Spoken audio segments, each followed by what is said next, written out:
Thank you for joining us. This is part 3 of our teaching that we're doing on the name of the Mashiach, as far as if it's the suffix of Shua or Shah that we should be using.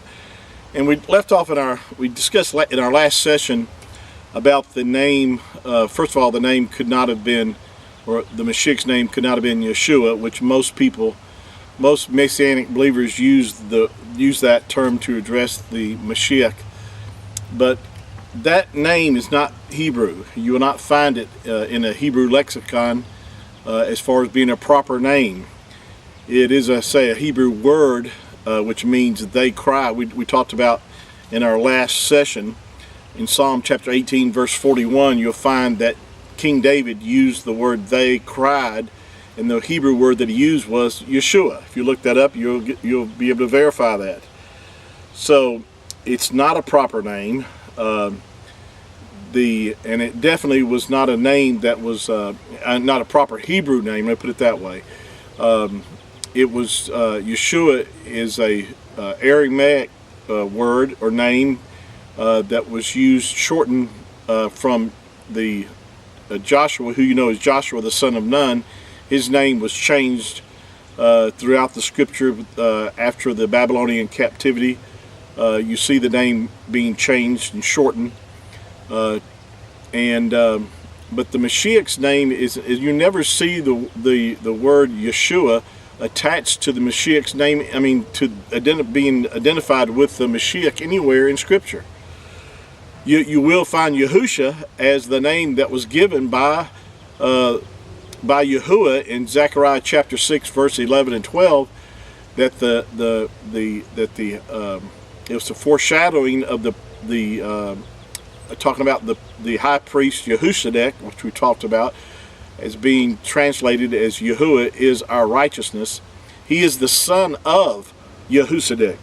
Well, who does that sound like? I mean, that's talking about the Mashiach. That's talking about the Messiah. And if you look this up, you'll find that it's spelled with 5 letters. Now, the only way you'll find it spelled with 6 letters is by means of the vowel pointing, which changes it to Yahushua. But the name that's given and the name that's without the vowel points is Yahusha. And so, and in fact, we've talked about this, that you'll only find 2 places in the scriptures where Yahushua is being used, and you'll find the word Yahusha over 216 times throughout the Tanakh. And of course, that's most of the times is making reference to the son of Nun, because the son of Nun, Joshua, who you know is Joshua, and the Mashiach had the same name, Yahusha.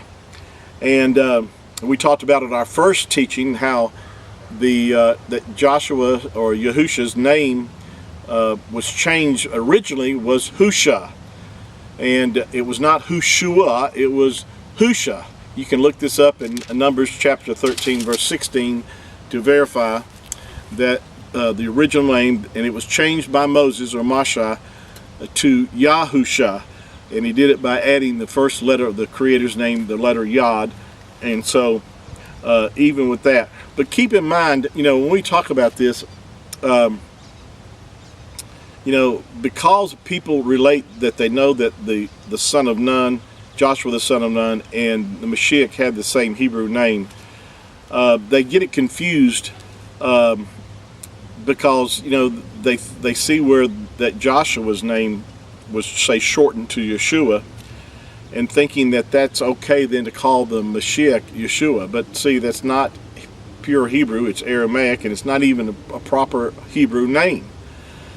And we talked about in Acts chapter 26, we read this last week, or last session, about on the road to Damascus, the Apostle Paul was confronted by the Mashiach, and he said that the Mashiach spoke to him, and it's very interesting that would just be included, that he said that the Mashiach spoke to him in the Hebrew tongue or the Hebrew language.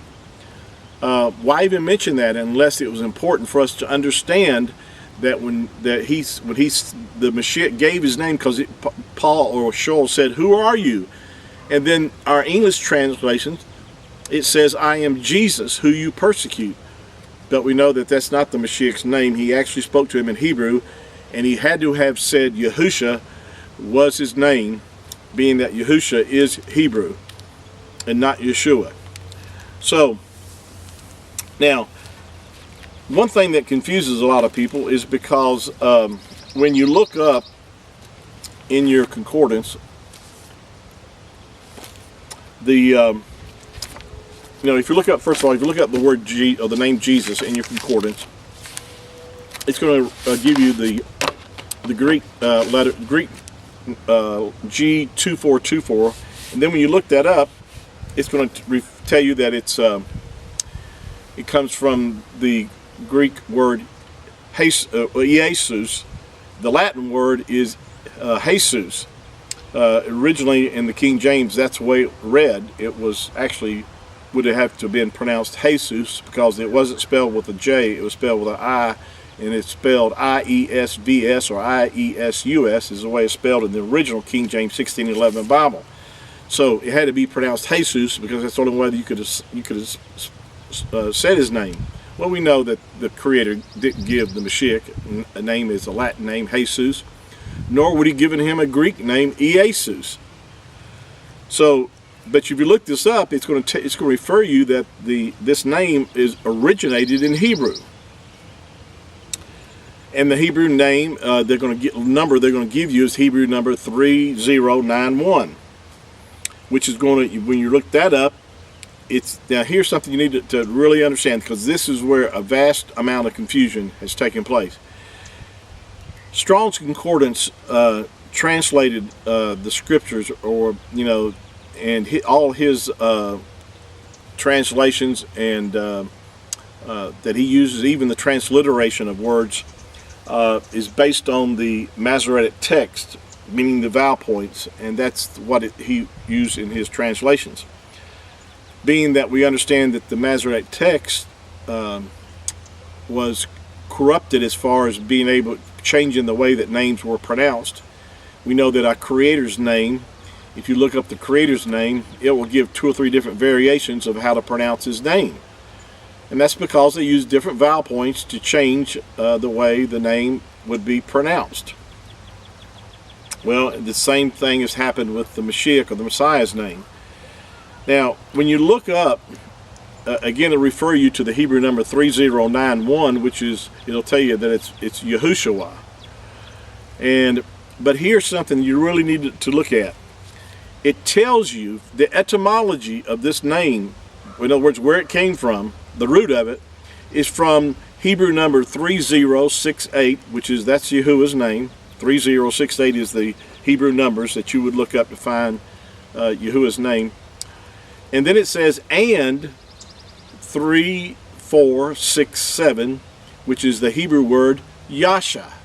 It doesn't say Shua, it says Yasha. Why?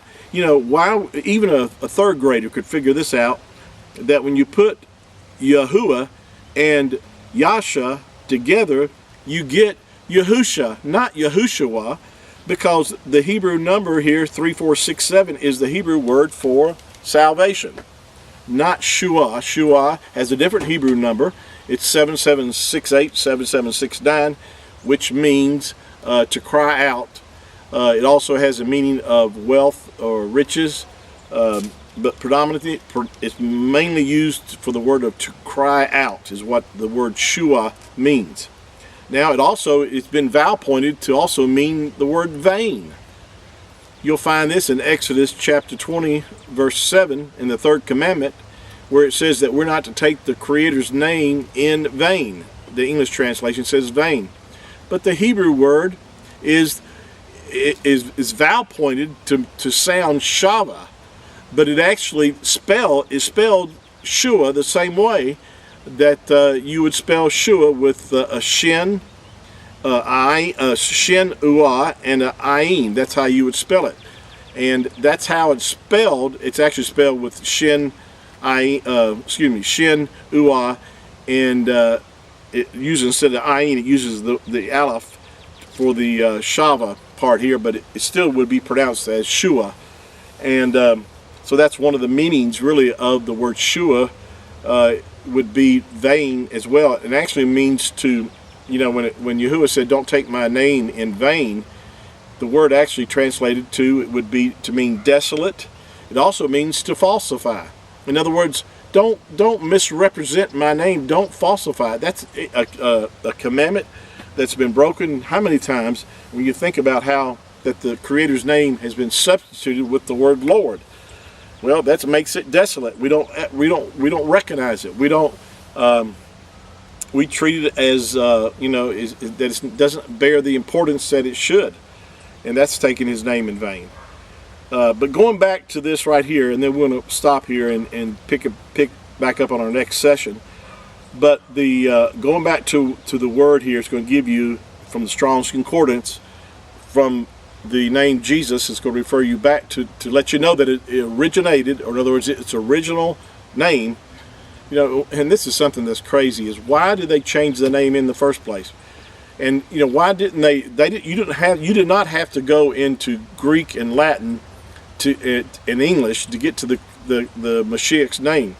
It's a Hebrew name, but you can use English letters to make the sound. The Yahusha. Let me show you here. Okay.